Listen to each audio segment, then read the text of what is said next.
evening to all our viewers and welcome to the Wellness Webinar 5.0 from Delhi Public School, Gurgaon. Today is a conversation with a difference. And why is it different? Because we've got our friends from across the globe to come and talk, to have a conversation, and to share views and ideas. A very, very big thank you to all three friends who have joined us from overseas. Let me quickly introduce before we move on to the program. I have with me Reno Schwedel, an educator from Germany, a very, very old friend of DPS Gurgaon.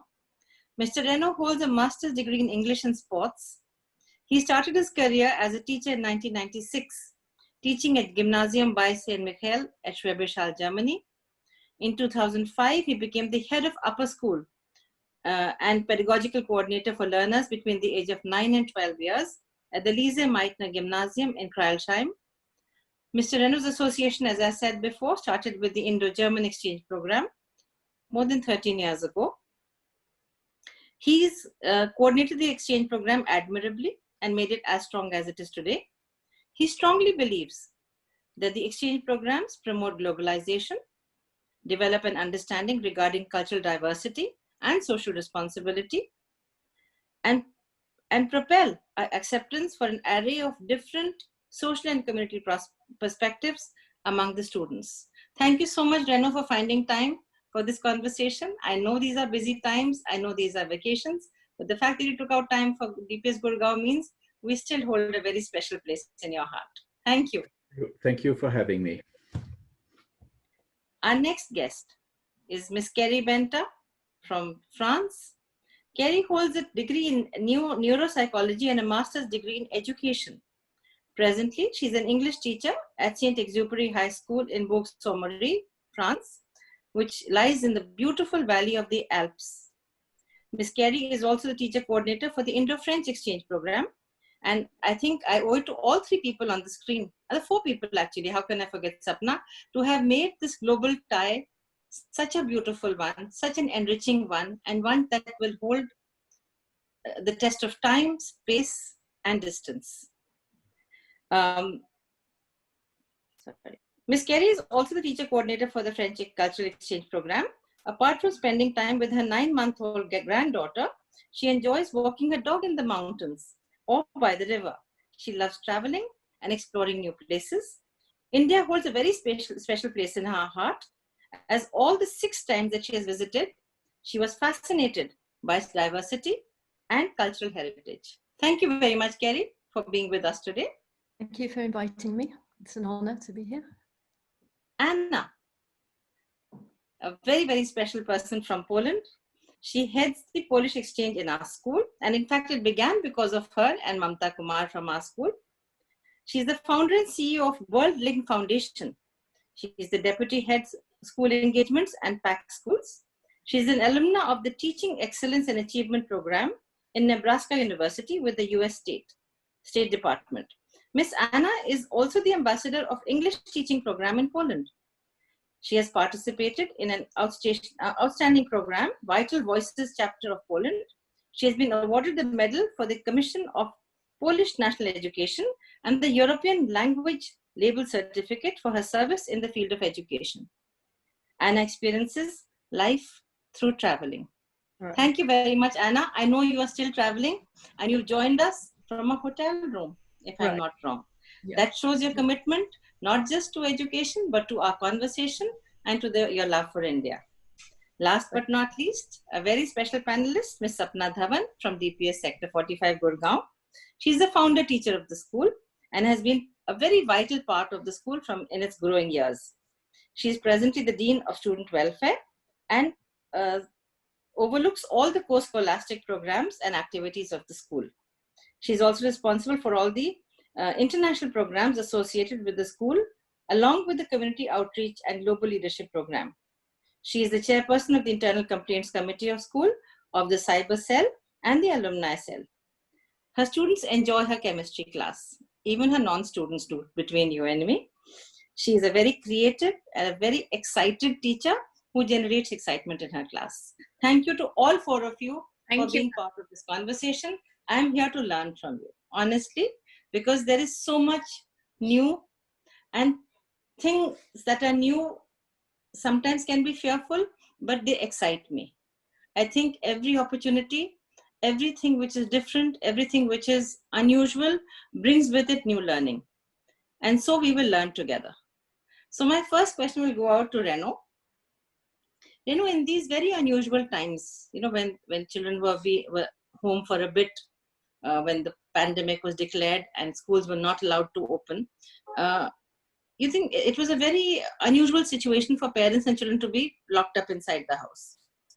So according to you, what has the lockdown done? Has it brought the relationship between the parent and the child closer? Or do you think gaps have been created? Because sometimes when you're too close, there can be problems. Well, I must say that it surprised me somewhat to hear how challenging families perceive the situation of being with their children all the time.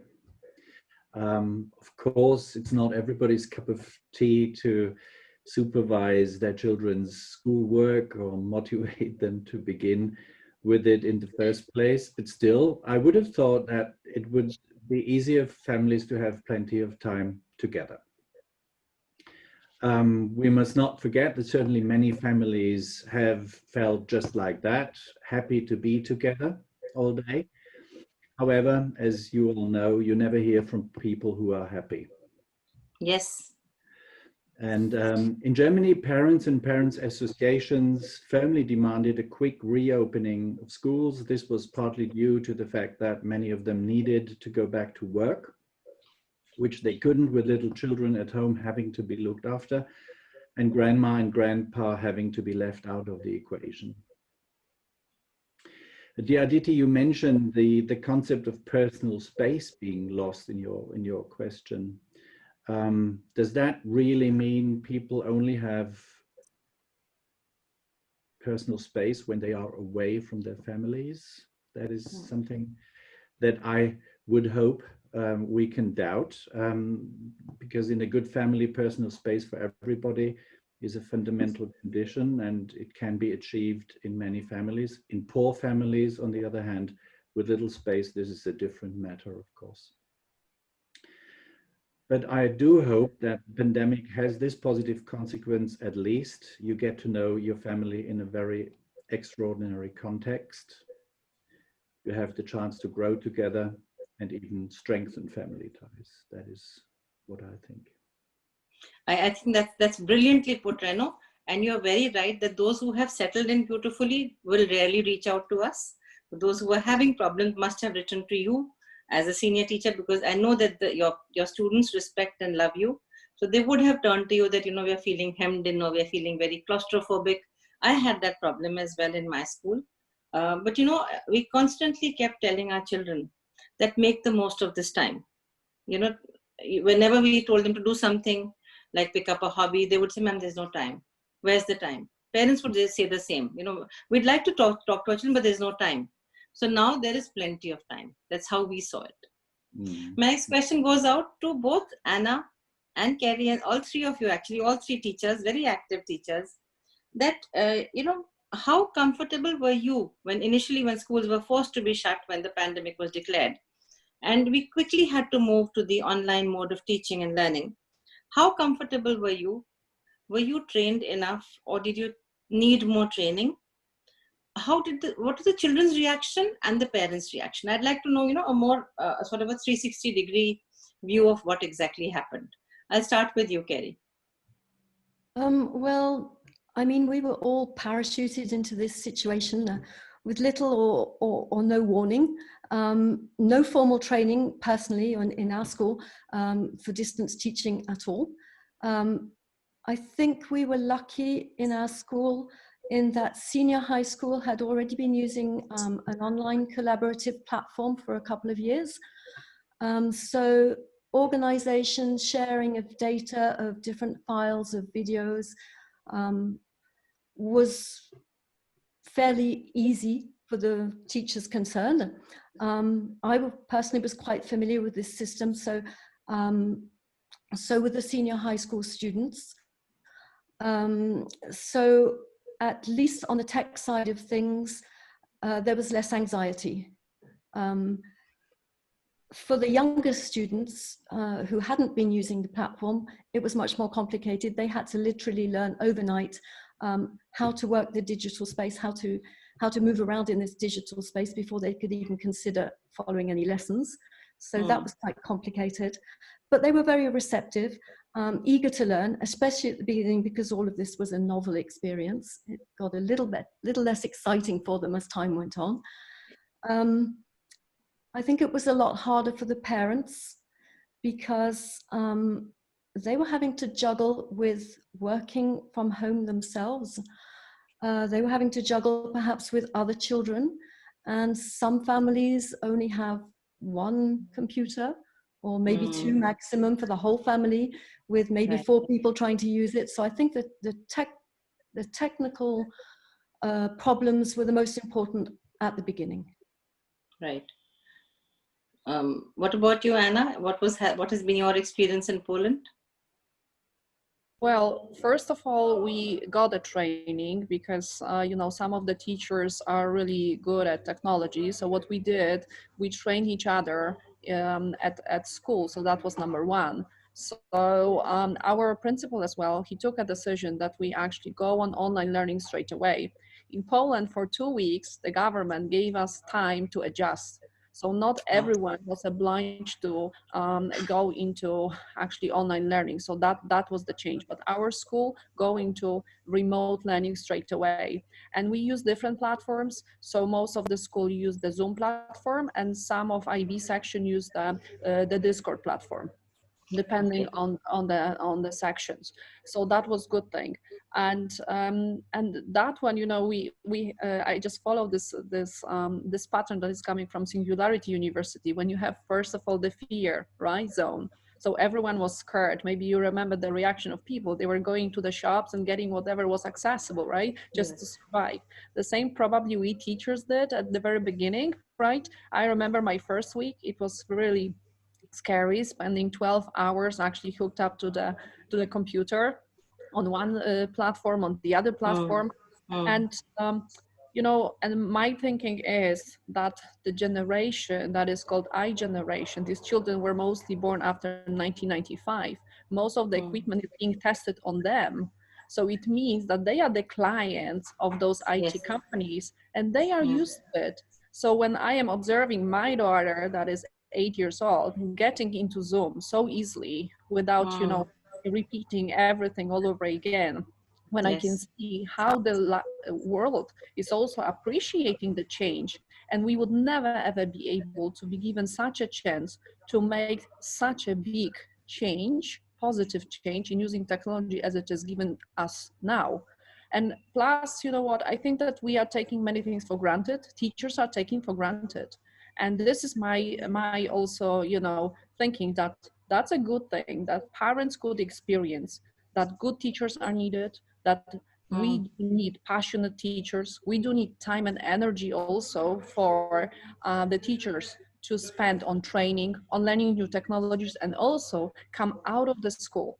You have mentioned Mom Vital Voices program. I have to tell you that this is important what this program is doing in Poland, and not only they empower women, especially not only in business but in social business, and with the connection of artificial intelligence. And when I got into the program, I was the only teacher. They choose 20 teachers from Poland. When I look at them, I realized that what are we teaching at school? Do we prepare our students for real life or not necessarily? And now, watching the mask school, probably you have heard, he's organizing his school since a few years, but now, okay, everyone is talking about that. And the students meet once a week on Thursdays, only for a few hours. But what are they taught? They are taught not, you know, writing, not the skills that we are looking for as life skills. They are looking to work collaboratively, to do the project, to have the empathy to the world, to solve the problem. Even to get to the school, you have to solve the social problem. And when you ask me about, you know, my school, I think we did quite well. parents were pleased with that change, even though, technology is not always available. There are the internet issues and, other challenges, because sometimes it is working, sometimes not, sometimes how to assess the student, that's a different big topic. But I think this is the time to redefine education. And I would like to, if I may, just answer or somehow go back to the question about being at home together and having children by our side. I think that what we have to learn from our students and kids is the fact that the kids are the most actually imaginative humans. And if we get their curiosity, their openness, then we will be ready for this change that is happening right now, even though it is tiring for every single person. So, we don't know what is going to happen. I would just tell the last sentence, because we are going to start this new school year on the 1st of September, and we are supposed to, or we are expected to go back to school. But how the school is going to look like, if it's going to be a hybrid reality, we don't know yet. Thank you so much, Anna and Kerry. You've encapsulated beautifully the problems of the children, because it's a contrived situation. We are right now doing the best that we can, but I'm sure the children are missing that that togetherness, that little fun that they used to have, the break. Because school was not just about education. We're providing the education, but what about the fun element? What about the little mischief they did in the classroom? Sapna ma'am, over to you. Your question, ma'am, takes me back to March the 16th. It was almost, I think, prophetic that on 16th of March, you suddenly out of the blue said, okay, now girls, we have to look for online solutions for virtual learning. Kindly explore, all of you together, and we'll implement it within 2-3 days. So when 18th of March, the lockdown was announced, it was like a godsend. We felt that, okay, we are prepared. It was a little uncomfortable to shift from a physical class to an absolute virtual online class. But I think we were dealing with children who have technology in their DNA. So that bit was taken care of. They adapted to the online learning like fish to water. And as far as we teachers were concerned, I think couple of things, couple of tools here and there, every teacher was using in the school, but not like a full-on online. And for that, we did training, exhaustive training for about 5-6 days. And then there was no looking back. It was like just changing a gear and changing the direction, and boom, we go full-on online. Children were happy. Parents, yes, 90 to 95% were very, very happy, but there were just 5 to 6% who were feeling a little uncomfortable because of maybe less devices at home. Maybe they were facing challenges of, trying to circumvent their own challenges of working from home. But now, of late, I think parents are also very happy. One of the parents shared with me the other day on a PTM that, ma'am, I wish this time stays, because now I can be in the class, in the school, and learn with my child. It was such a beautiful statement that the parent made, which made us feel really happy. So I think it's kind of a win-win. So all in all, a very positive message from all the teachers. Now, an uncomfortable question which we are talking about, which Anna just mentioned, that assessment is another whole different topic. I agree with you. But I just want a brief, very, very brief answers from all the panelists that, we've had 4 months of this either online teaching or hybrid teaching. And I'm convinced children are learning. I don't have to assess everything. Having said that, do you see that learning has taken a different form, Reno? Have you tried online assessments? Have they worked? Have the children enjoyed it? Some, a little insight into learning and identification of learning, so to say. At our school, there was no online assessment at all. I have the feeling that our school was somehow not well prepared for the online teaching. We tried lots of things, but then personal data protection came into the story, and we weren't allowed to use Zoom or Microsoft Teams, things like that. So we had to find a platform that has its servers in Germany and all that. So that took us a while. And all in all, we weren't really prepared. A few teachers who were, privately interested in IT and so on. And students, I don't know, we are maybe a little bit old-fashioned in that respect. They had difficulties in even, opening files via email and so on. So it was not easy. But testing and assessment were kept to an absolute minimum. The government told us, it's not about testing, it's about not letting the students suffer. Yes. And so when students came back to school, anything that was done via home learning had to be consolidated and picked up again, and was only then able to be part of an assessment. Wow. So learning did happen. I mean, I'm convinced learning was happening, and Yes. I do believe that parents should also understand that it is not necessary to always assess formally through a pen and paper or through a project. I think learning happens subconsciously as well, a lot of it. What about you, Kerry and Anna? What was the experience of assessing children? Or I think the general feel of parents is similar the world over. They all want to know, how's my child doing? What are the assessment patterns? What are my child's grades? So did you feel a similar problem with assessments, or was it comfortable? Shall I begin? Yes, Kerry, please. I think in France, France did not require students to do any formal exams during the lockdown period. So there was no formal assessment. I think what was important for teachers, for students and for parents was some formative assessment to see, so that we could see how much they were absorbing online and how much they were managing to take in and to progress in some way or another.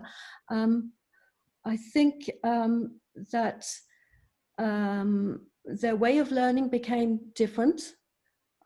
They were asking a lot of questions online, a lot more questions than they were actually asking in class. So I think that was quite positive. I think they were also being able to bring into action skills, other skills, which had the advantage of maybe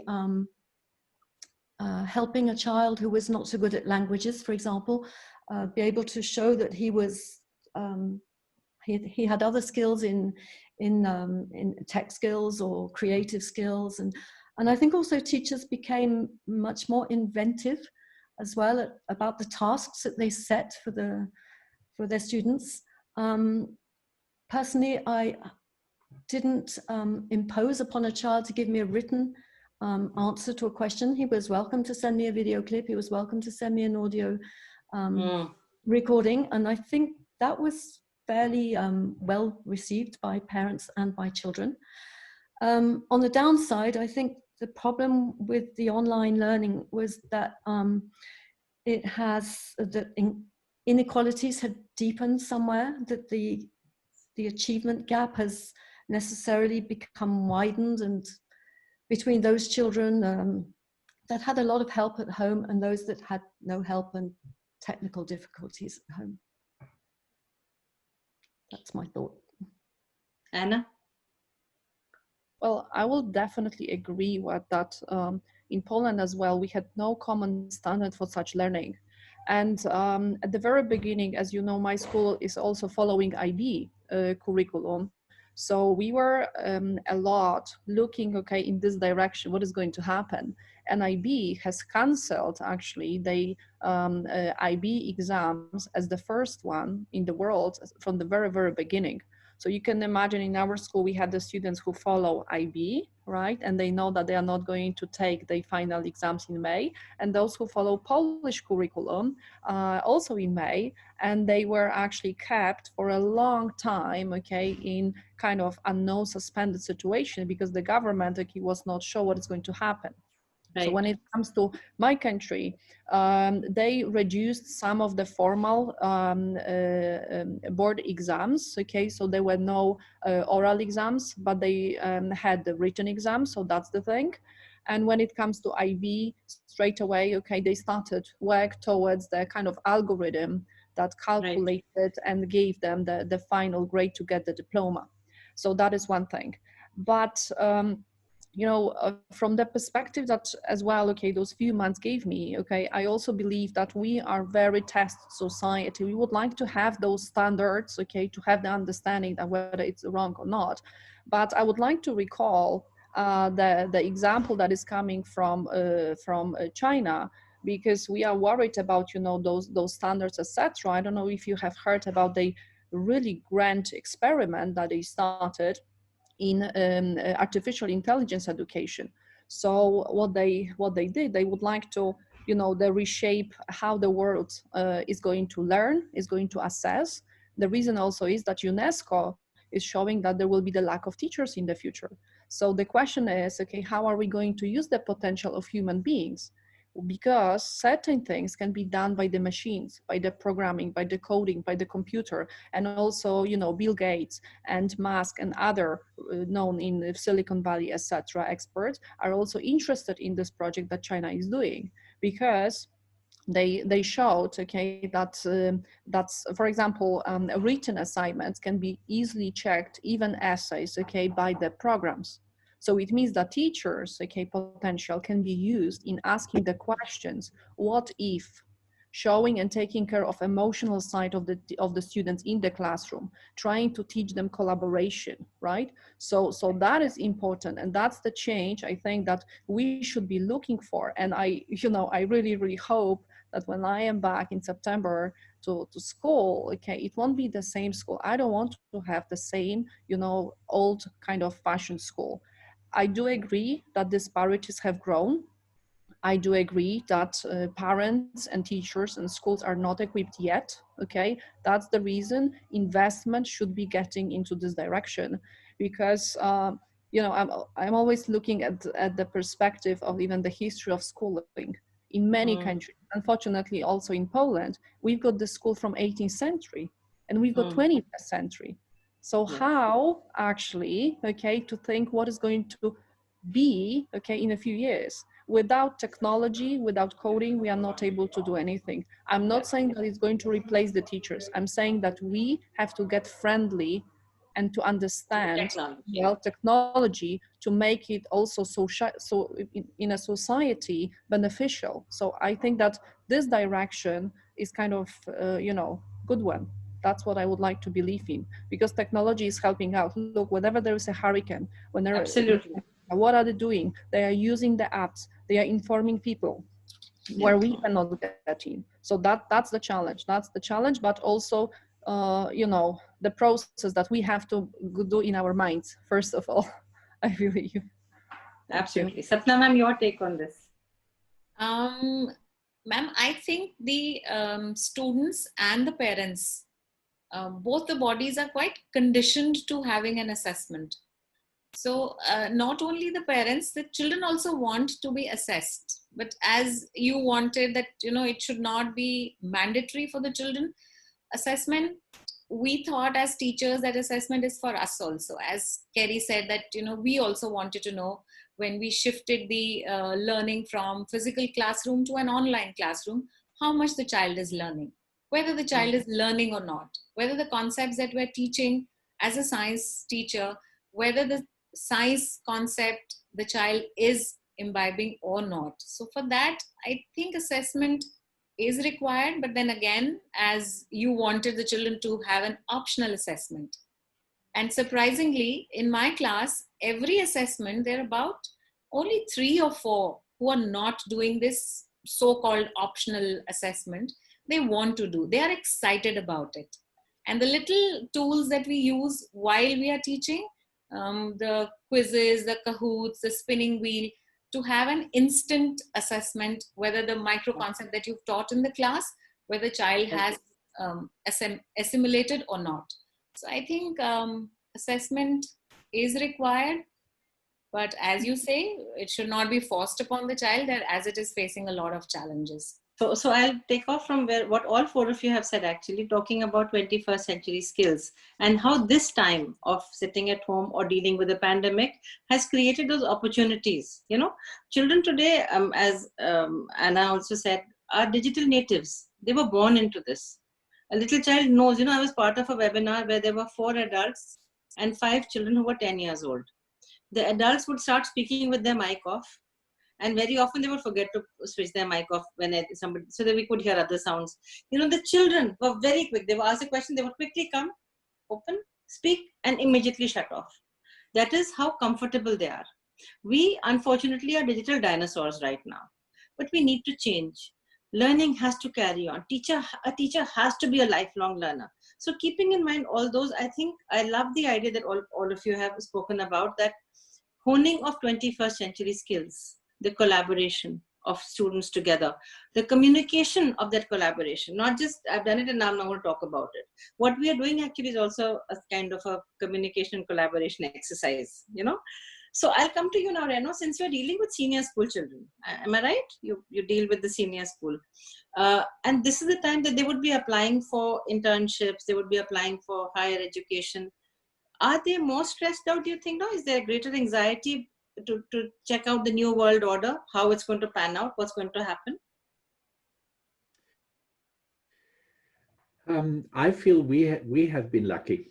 Our government has made it clear from the beginning of the school lockdown that students must not suffer any disadvantages from the new situation. Okay. And that has helped, I think, to address all those anxieties and fears and so on. And it has, government has eased many conditions in the curriculum and in the exam proceedings so that students could be positive about the academic side. Additionally, the final year students came back to school first and were taught the normal curriculum after May the 4th. So the results in the final exams, they did the final exams, written and oral, were even a little better than in previous years. So that actually worked. So this definitely helped to lower anxiety and stress. I myself had a final year course and was in close contact with students, both online and over the phone and so on.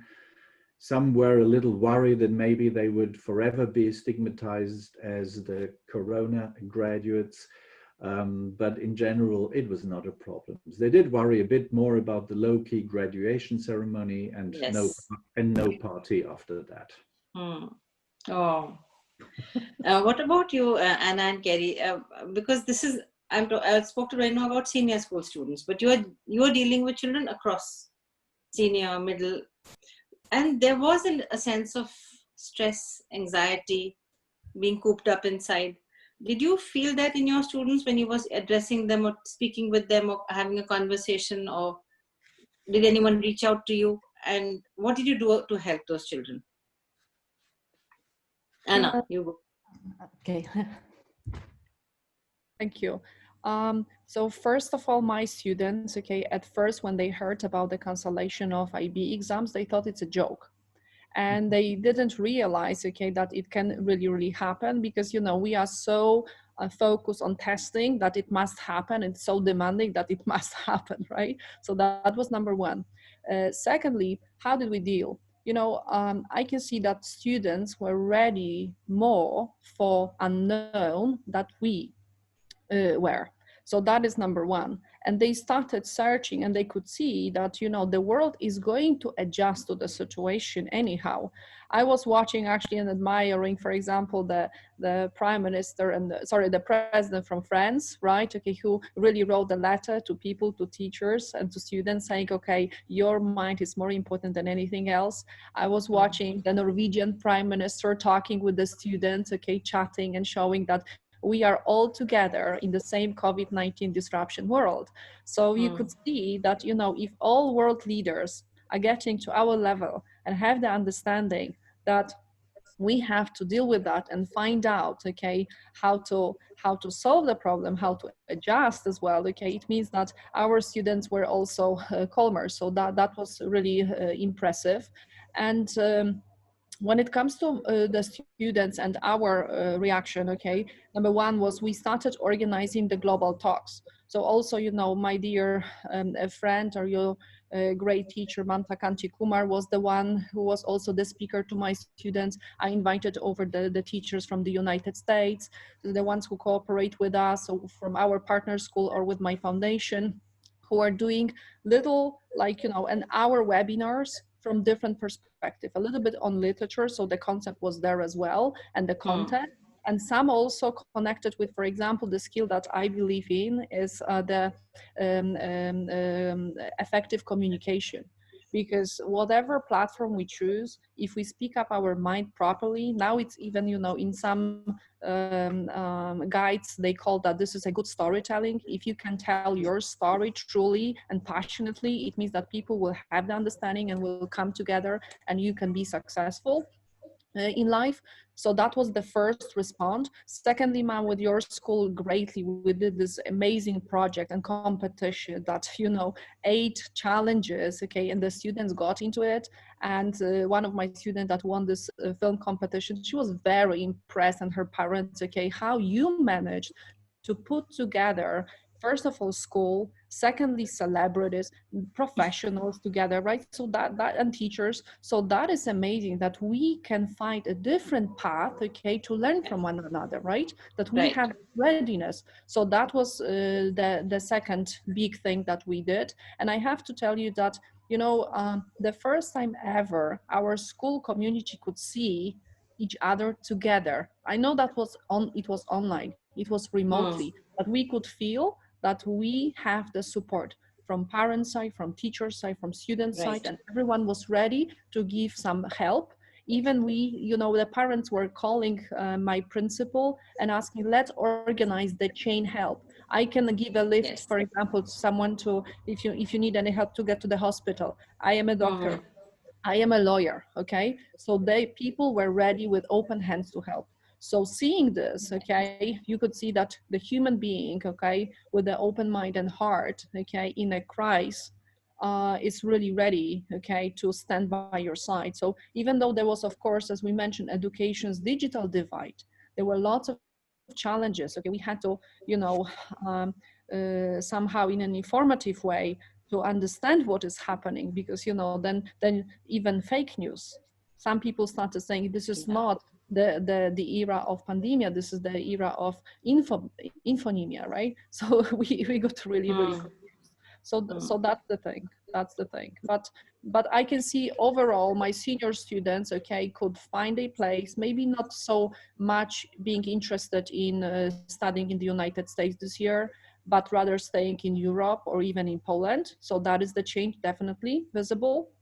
But I think that they can see that the world will give them an opportunity, and they are not worried because they discovered lots of courses, okay, that are available also online. And now I can tell one more thing, they are looking for the university that will give them new technologies and good quality of education. Not only, you know, the ranking that is saying, okay, we've got super nice professors. They're also looking, okay, is it going to be hybrid? Can I spend my time in a more effective way? So that is the change that I can observe already.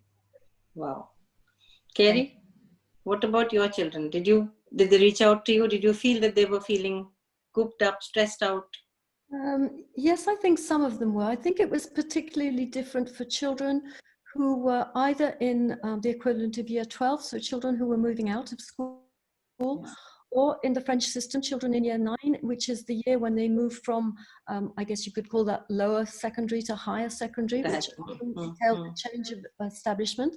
So it was complicated for them. We spent a lot of time giving careers advice,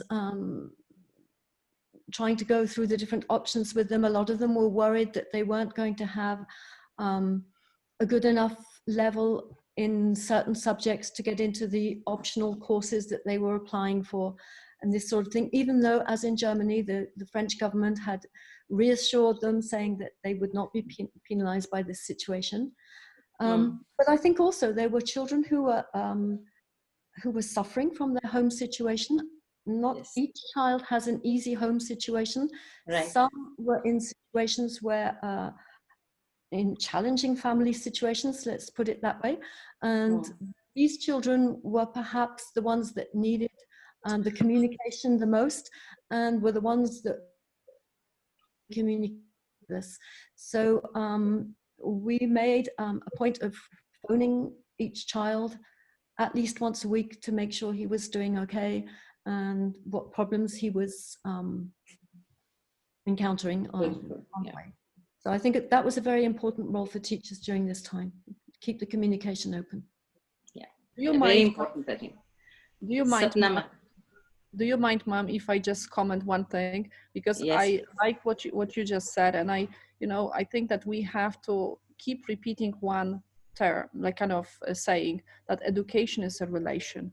So if someone, a teacher, built a good relation with the students, then it was easier for them, during coronavirus, to find the right path, even if the situation at home could be challenging one. So that's what I could also observe. I wanted to add this. Thank you. Thank you. Sapna, ma'am. Yes, ma'am. There were children. By and large, they were happy to be at home, to be getting up a little late, not to get up at 5 o'clock and start getting dressed for school. But they were, as Kerry was saying, not all homes were, they had their own challenges. So yes, children were reaching out to the teachers, to the subject teachers, to the class teachers. And these occasional parent-teacher meet and the class teacher, when the class teacher used to call up the parents, WhatsApp video call, I think that did connect a lot more than what we generally used to connect with the parents and the children, because it used to be absolutely one-on-one with the parent and with the child. And a lot of their challenges and their concerns, which I think they could not share otherwise, they started sharing with the teacher who was calling up. So yes, I think there was a lot of more connection and a lot more collaboration and a lot more counseling happening even at the micro level to make them feel happy and healthy mentally. Thank you. So we've all talked about the children. You talked about parents. What about that one stakeholder called the teacher, who has held up all of this? For her and for him, it's not been an easy time at all. I mean, whether they went online or they didn't go online, but like as Kerry said, to reach out to the students, to manage her own home, to manage her family, and all of it became a little too much. And I think the world agrees that along with the doctors who've been the real corona warriors, the next in line have to be the teachers who've held up this whole edifice of education in whatever way possible in these unusual times. So my question to all of you with regard to your spaces, was something special done for the teachers? Leave aside the training, in case they were feeling stressed out. Or did you just find your own way of reaching out to each other as friends and talking on a bad day? Like I would just say, I'm not going to make any phone calls. I want to see video calls because I'm missing everybody's face. And they were sweet enough to open their videos. Even if they were having a bad hair day, people would put on their videos and say, okay, watch our face now. So did you do anything like that to reach out to each other, to make sure that everybody felt connected as teachers and some support system, so to say? I'll start with Kerry. Yes, nothing formal, although I do believe that the government set up some helplines for those who were in particularly stressful situations. Personally, it was more casual support groups, sort of groups of Zoom meetings, regular Zoom meetings, maybe once a week with different colleagues, different friends from school, phone calls, sharing of ideas as well. I think that was really important when you were sort of stumped for an idea one day, how am I going to get this across via remote learning and not in classroom. Strategies. exchanging course materials, and yeah, helping each other out with the workload. For example, I had a period as a class teacher where I was having to spend a lot of time with careers advising. And I was getting really bogged down with it. So my colleagues stepped in and helped out with with putting the lessons online for me and doing a little. I think we helped each other out in an informal way. Informal way. Wonderful. Reno, what about you in Germany? I'm really not aware of any formal system that was in place. Of course, we were all in contact with each other via email and online. Some of them. We have installed a alternative to WhatsApp, so we can talk to each other. But I haven't been aware of the fact that teachers were stressed out really too much, so that others had to come in. Reach out. Okay, wonderful. What about you, Anna? Well, I could see that teachers started experimenting a lot, and the same I did by myself, you know. We started using different apps, we started using different format, live streams, okay, and pre-recorded lessons as well. I actually signed up for many valuable groups where teachers were sharing the materials. That was really amazing. The, you know, the things that were available only for certain amount of money before, or not accessible for us, suddenly, okay, we got access to them. And it was kind of, you know, overwhelming sometimes, because I wanted to find something nice for my classes, and then I realized, okay, there's so much that I will have to spend the whole night to prepare the concept. But at school, as I mentioned, okay, we try to collaborate. I'm also the ambassador of English teaching program coming from the Polish American Freedom Foundation. And that was a very transient brand, because, for example, I could get a laptop for myself. So that is very unique. So 25 teachers from Poland, okay, could get such a grant. And that was really, really helpful, because at the very beginning, when I started teaching, I didn't realize, okay, if I am even prepared, okay, as a teacher with my equipment. So lots of teachers and my friends as well invested into that, into laptops or even iPads to be able to do the classes. Before we talked about assessment, so I know lots of maths teachers, okay, used, for example, different kind of whiteboards, because they realized that without, okay, doing collaboratively the maths, okay, it's really challenging. So that's the reason they were trying to do it together. That's one thing. Also, you know, personally, I set up my foundation, Whirling Foundation, 2 years ago, and I had an opportunity to share with the teachers from Poland. So I organized the workshops, webinars for them to share, especially global education. That's one thing. And now I started getting also into informal learning, and I can see that more students are interested in that. And we are having actually on coming Monday, we are having the Global Student on a Hammock program. So students are going to take advantage of my international experience and will learn about the concept connected with, first of all, self-motivation, because, you know, the persistent and passionate human mind is something that I believe in as well. And I believe that if you have the reason why you wake up in the morning and you have this passion, then you can do many things and deal with many situations. So this is what we would like to share with our students. They're going to learn about technology, because that's important for me as well. And also about writing skills and public speaking. As you know, in the United States, they have the little stage, and from the very beginning, they go on stage and they speak up. Your students speak so lovely. When they come to Poland, we are like, yes, okay, learn from them. They are doing a great job. So we don't have it. And this is the reason why I believe that for teachers, it's time to learn and get the best practices, and also to show the students. Plus, by myself, I had an opportunity to take part in a TESOL program, where over 800 teachers from all over the world took place.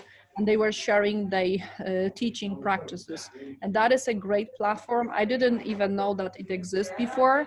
They had the stationary meetings before, and now the kind of conference once a year, and now they did it online, and that was very beneficial for me, and I'm going to share with my teachers and my colleagues. So, so hopefully we can this way support each other. Very nice. Actually, Anna, you answered your next question. How do we empower today's youth to face tomorrow's challenges? You said it beautifully through your World Egg Foundation, getting children together, giving them the idea of a global citizenship, the whole idea that the world is ours. And that's what made our exchange program so fruitful. Sapna ma'am, some words on teachers, helplines, and bringing people together. I'll take it forward from what Anna said, good practices. I think, ma'am, a practice becomes good if the outcome is good. So a couple of small initiatives that we took inside the school, like you started the mentor program between the peers, between the colleagues, the buddy program, not only for the students, but for the teachers also. So these two programs actually, it was a good practice because the outcome was beautiful. If I'm in distress, not only my own personal challenge or a concern, maybe some new tool I want to explore. So we explored together. In our own smaller groups, we connected, and we were forced to get connected because we wanted to learn and then to teach. So that initial 1 month was so beautiful that we connected even with people that we were not, much in contact with physically while we were in school. So I feel that it is a beautiful period when we are connected. We can talk. Help is just not a phone call away. I think just a click away. So you click and you are there in the Zoom or the Microsoft or on a platform where you can see the other person, you can talk. It's as good as, talking to a friend when the friend is over. Absolutely. So it absolutely. has been a beautiful journey these 4 months. So I'm going to skip the question on school opening because clearly in Europe, schools will open. I would rather come down to not the ifs and buts, but what is the biggest challenge you think as teachers when the school opens and children will come in, whether in small numbers or in total numbers? What do you think will be the challenges in France, Poland, Germany, and India? In that order, France. Kerry. I think the challenges, there will be challenges for keeping safe, for staying safe. So we already saw these challenges during the time that we went back to school after lockdown. So ensuring the wearing of a mask, ensuring hand washing, ensuring social distancing. So we will have to make sure that the children follow all these rules. There was also a one-way system in the school that was put into place as well. And then I think the other big challenge is going to be going back over what we have done during lockdown to make sure or to see if everything has been integrated, if children have been following what they have been learning, let's put it that way. At the same time, we will be having to start the curriculum for the next year. So I think that is going to be the biggest challenge for teachers, trying to integrate the end of one year and the beginning of the next year. Reno, biggest fears of children coming back after the pandemic? And not after, during the pandemic. We don't even know when it's over. How is it going to be? We don't know. We still don't know. There may be a second wave. So there may be another lockdown. There may be restrictions. Up to now, we're planning a normal context of schooling. And then it will be about, as previous speakers have said, about establishing how much has been picked up from the time of online. Online. There will be access lessons, tuition for those who suffered. And even now during our holidays, we're offering special classes for those students who didn't have good contact via online and so on, so they can come to school and they are going to have help there. Wonderful. Great. Anna, anything besides what Kerry and Reno have shared? Well, I don't know officially from the principal, but so I don't want to, speak up on that behalf. But I realize that we are located, as you know, in the strict city center, and the space is limited. So definitely, safety is number one. Okay, so that's the concern. I think from my perspective, there is a question about trust, whether or not, okay, people were in places, okay, where they could actually be affected. Okay, I know we cannot check, but that's the thing, okay, that I think that we can observe. And my worry is whether or not, as a teacher, I'm going to meet the students' expectations, because now they have the feeling, okay, that the time is precious. Okay, I can see on behalf of myself, as you know, I commute to work at least 1 hour. This is 1 hour drive, okay, one way. And now I have this, right? Yeah. So when I come to school that are also as a student, I would like to know that this time is used properly. So that is the concern that personally I have. And I want to add one more thing, or with two concepts, that without a good strategy for individually for each country, individually for each school, and without money, so without the investment, we cannot make this progress.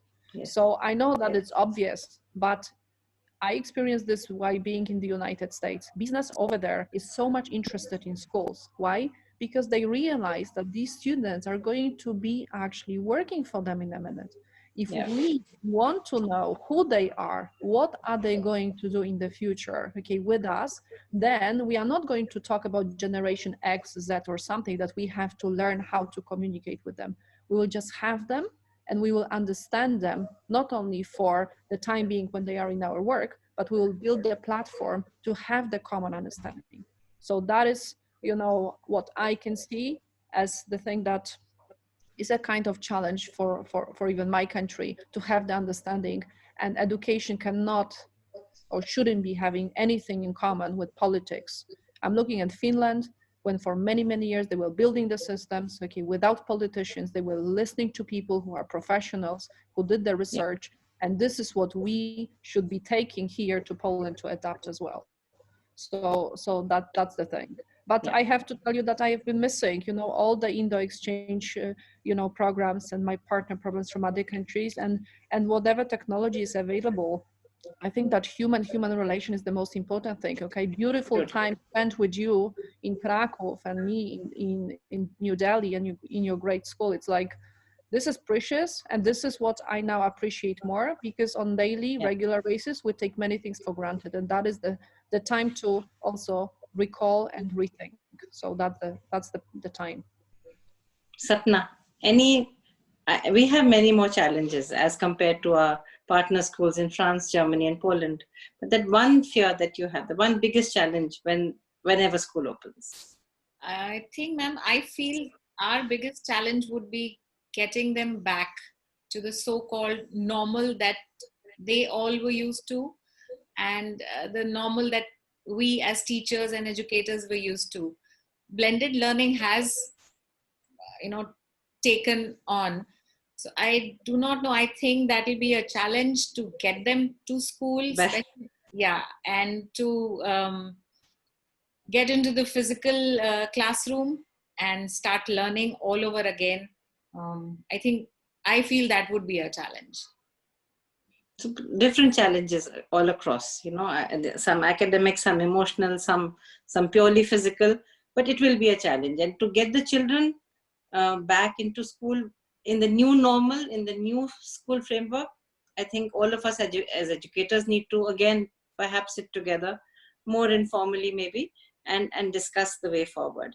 Reno, my last question to you actually before I go to the other panelists on individual questions is, do you believe that the opportunities that have been created by the pandemic, and there were several, there was a beautiful silver lining in this dark cloud, will continue in the future? Or do you think they'll be just left behind? Well, I hope so. here in Germany, we do see a strange development at the moment in opponents to corona measures, mixing with conspiracy theory supporters and extremists of the far left and the left and the far right of the political spectrum in demonstrations like the one Berlin a few days ago. Maybe you saw that. I did. But, yeah, but as I said before, going through a crisis together, firmly believing in a positive future should make people stronger and make them appreciate things more than that previously were not cherished because they were taken for granted. So that is my hope. I'm always trying to be positive, and I think that is what we should do, and not criticize governments and things for taking up these measures. They are needed. There is a corona crisis. We do have to be careful, and then after this crisis is solved, I think we will be better off. Much better. Thank you. That's a very typical optimistic view, which I've always found in you, Reno, and I echo that because I'm also an incurable optimist. Kerry, a very similar question. Community partnerships have changed into global partnerships now. Anna spoke about platforms which earlier used to charge money and now are offering content free. We've seen that in India as well. Everybody suddenly seems to be wanting to work together, create a sort of a brotherhood. Do you think we've actually learned this lesson of brotherhood, or do you think it will be forgotten once the pandemic is over?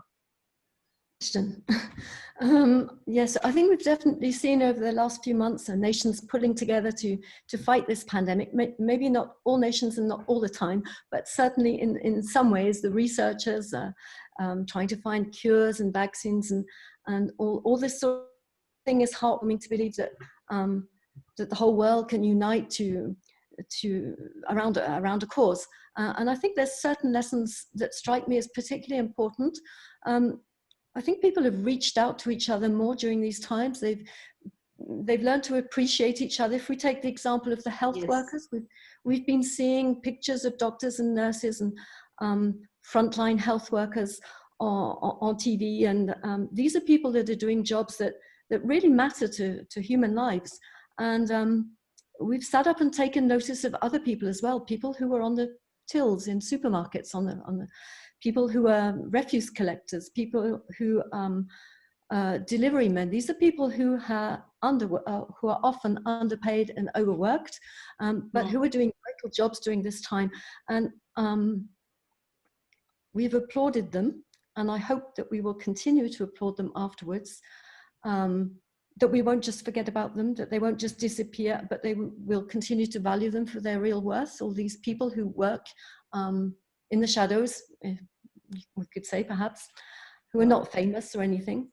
And I think the other lesson is concerns the environment, because we've witnessed nature reclaiming a part of its territory.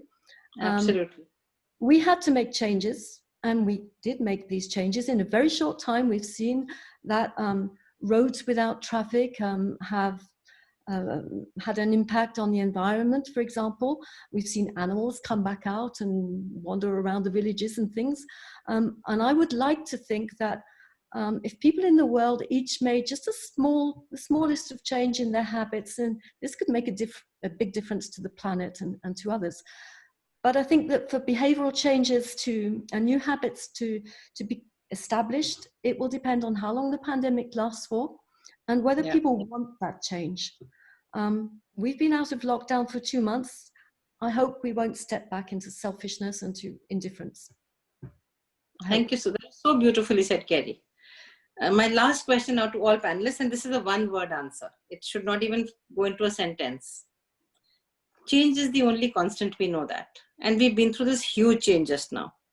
But what, according to you, will remain the same when the pandemic is over? Whenever, December, April 2021, whenever. What is that one thing which is happening now, which will stay even after? One word. I start with Reno again.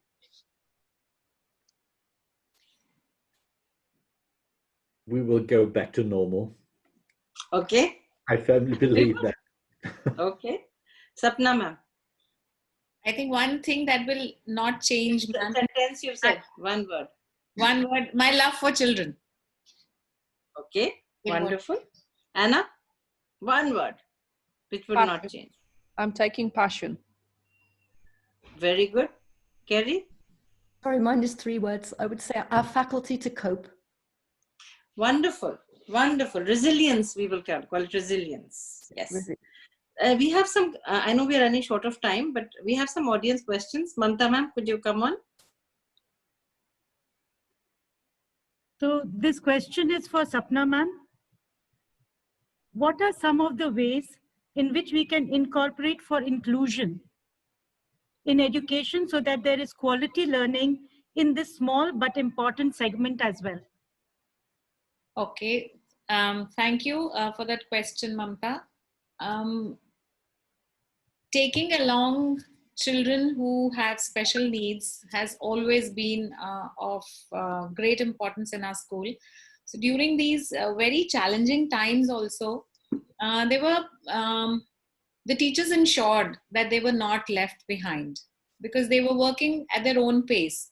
So there were classes which we very fondly called helping hands.